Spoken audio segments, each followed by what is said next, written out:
राम सेतु की ये 10 रोचक बातें जानकर आश्चर्य करेंगे।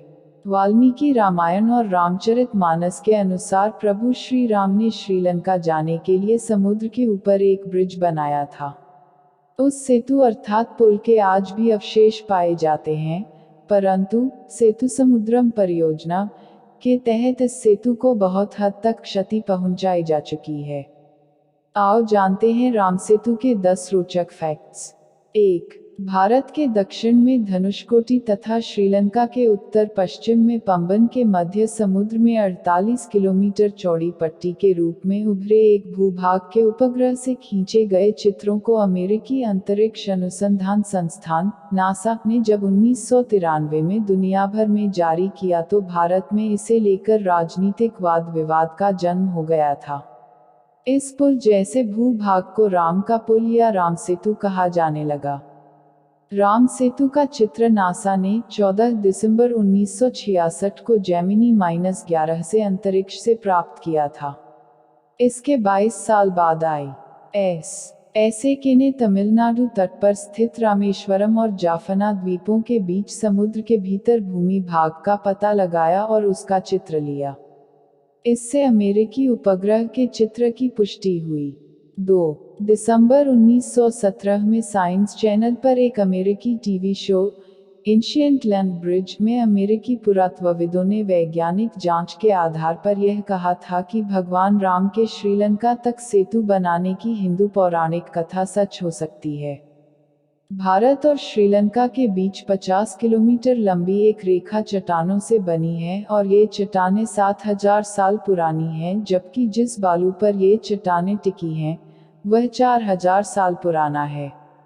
नासा की सैटेलाइट तस्वीरों और अन्य प्रमाणों के साथ विशेषज्ञ कहते हैं कि चट्टानों और बालू की उम्र में यह विसंगति बताती है कि इस पुल को इंसानों ने बनाया होगा। 3. इस पुल जैसे भूभाग को राम का पुल या राम सेतु कहा जाने लगा। सबसे पहले श्रीलंका के मुसलमानों ने इसे आदम पुल कहना शुरू किया था। फिर ईसाई या पश्चिमी लोग इसे एडम ब्रिज कहने लगे। वे मानते हैं कि आदम इस पुल से होकर गुजरे थे। 4. राम सेतु पर कई शोध हुए हैं। कहा जाता है कि 15वीं शताब्दी तक इस पुल पर चलकर रामेश्वरम से मन्नार द्वीप तक जाया जा सकता था, लेकिन तूफानों ने यहाँ समुद्र को कुछ गहरा कर दिया। 1480 ईस्वी सन में यह चक्रवात के कारण टूट गया और समुद्र का जल स्तर बढ़ने के कारण यह डूब गया। 5. वाल्मीकि रामायण कहता है कि जब श्री राम ने सीता को लंकापति रावण से छुड़ाने के लिए लंका द्वीप पर चढ़ाई की, तो उस वक्त उन्होंने विश्वकर्मा के पुत्र नल और नील से एक सेतु बनवाया था, जिसे बनाने में वानर सेना से सहायता की थी। इस सेतु में पानी में तैरने वाले पत्थरों का उपयोग किया गया था, जो कि किसी अन्य जगह से लाए गए थे। कहते हैं कि ज्वालामुखी से उत्पन्न पत्थर पानी में नहीं डूबते हैं। संभवतः इन्हीं पत्थरों का उपयोग किया गया होगा। 6. भगवान राम ने जहां धनुष मारा था उस स्थान को धनुषकोटी कहते हैं। राम ने अपनी सेना के साथ लंका पर चढ़ाई करने के लिए उक्त स्थान से समुद्र में एक ब्रिज बनाया था। इसका उल्लेख वाल्मीकि रामायण में मिलता है। श्री राम ने इसे सेतु का नाम नल सेतु रखा था। वाल्मीकि रामायण में वर्णन मिलता है कि पुल लगभग 5 दिनों में बन गया, जिसकी लंबाई 100 योजन और चौड़ाई 10 योजन थी।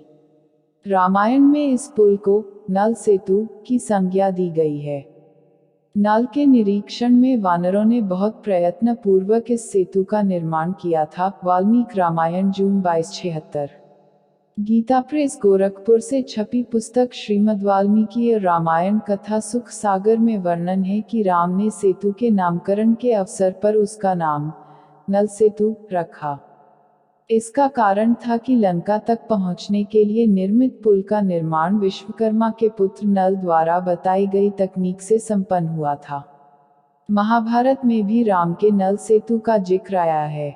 7. वाल्मीकि रामायण में कई प्रमाण हैं कि सेतु बनाने में उच्च तकनीक प्रयोग किया गया था। कुछ वानर बड़े बड़े पर्वतों को यंत्रों के द्वारा समुद्र तट पर ले आए थे। कुछ वानर 100 योजन लंबा सूप पकड़े हुए थे अर्थात पुल का निर्माण सूत से सीध में हो रहा था। वाल्मीकि रामायण जून 2262। 8. वाल्मीकि रामायण के अलावा कालिदास ने रघुवंश के 13वें सर्ग में राम के आकाश मार्ग से लौटने का वर्णन किया है। इस सर्ग में राम द्वारा सीता को राम सेतु के बारे में बताने का वर्णन है। यह सेतु कालांतर में समुद्री तूफानों आदि की चोटें खाकर टूट गया था। अन्य ग्रंथों में कालिदास की रघुवंश में सेतु का वर्णन है। स्कंद पुराण तृतीय 1.21-114, विष्णु पुराण चतुर्थ 4.40-49, अग्नि पुराण पंचम एकादश और ब्रह्म पुराण 138.1-40 में भी श्री राम के सेतु का जिक्र किया गया है। 9. वाल्मीकि के अनुसार 3 दिन की खोजबीन के बाद श्री राम ने रामेश्वरम के आगे समुद्र में वह स्थान ढूंढ निकाला जहां से आसानी से श्रीलंका पहुंचा जा सकता हो। उन्होंने नल और नील की मदद से उक्त स्थान से लंका तक का पुनर्निर्माण करने का फैसला लिया। धनुषकोडी भारत के तमिलनाडु राज्य के पूर्वी तट पर रामेश्वरम द्वीप के दक्षिणी किनारे पर स्थित एक गांव है। धनुषकोडी पंबन के दक्षिण पूर्व में स्थित है। धनुषकोडी श्रीलंका में तलैमन्नार से करीब 18 मील पश्चिम में है। 10. इसका नाम धनुषकोडी इसलिए है कि यहाँ से श्रीलंका तक वानर सेना के माध्यम से नल और नील ने जो पुल राम सेतु बनाया था उसका आकार मार्ग धनुष के समान ही है। इन पूरे इलाकों को मन्नार समुद्री क्षेत्र के अंतर्गत माना जाता है। धनुषकोडी ही भारत और श्रीलंका के बीच एकमात्र स्थलीय सीमा है जहां समुद्र नदी की गहराई जितना है जिसमें कहीं कहीं भूमि नजर आती है।